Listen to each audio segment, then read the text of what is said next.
Okay, so you know that new car smell? Everyone loves it, right? But honestly, it might be the most expensive scent on the planet.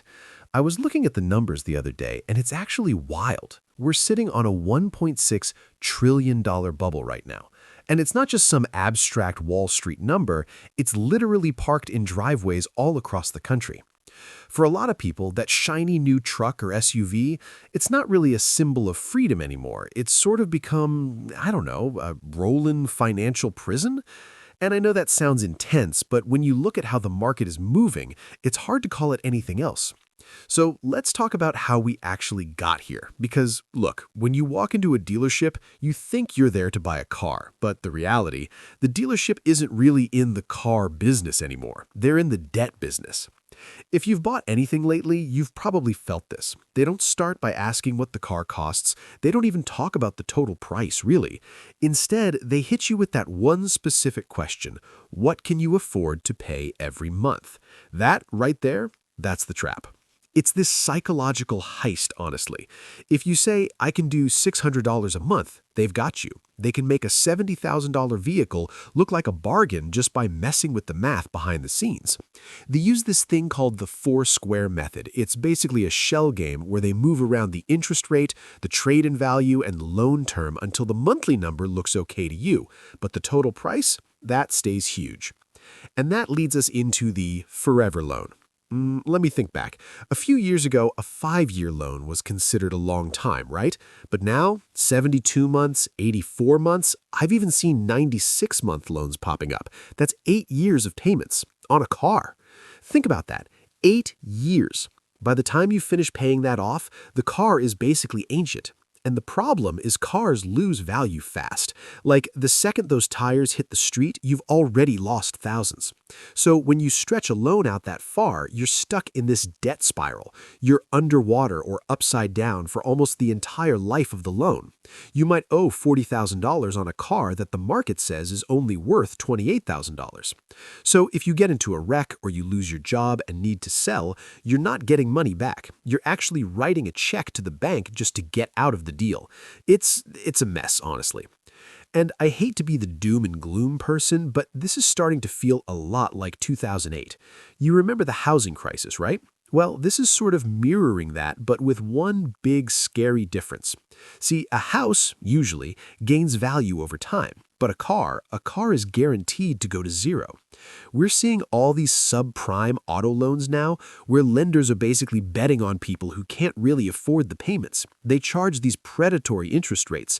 I mean, sometimes 15, 20%, and they're just waiting for a default. They repossess the car, put it back on the lot, and sell it to the next person. It's this cycle of just extracting wealth from people who are already struggling. And don't even get me started on the trade-in illusion. You know what I mean, where they tell you, oh, you owe more on your current car than it's worth? No problem. We'll just roll that debt into the new loan. So now you're paying interest on a car you don't even drive anymore. That's how people end up with $1,000 monthly payments for a base model SUV. They aren't paying for the car, they're paying for their past mistakes plus interest. It's wild.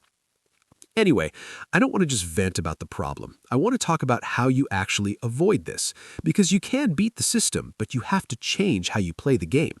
First thing, you have to ignore the monthly payment. Just ignore it.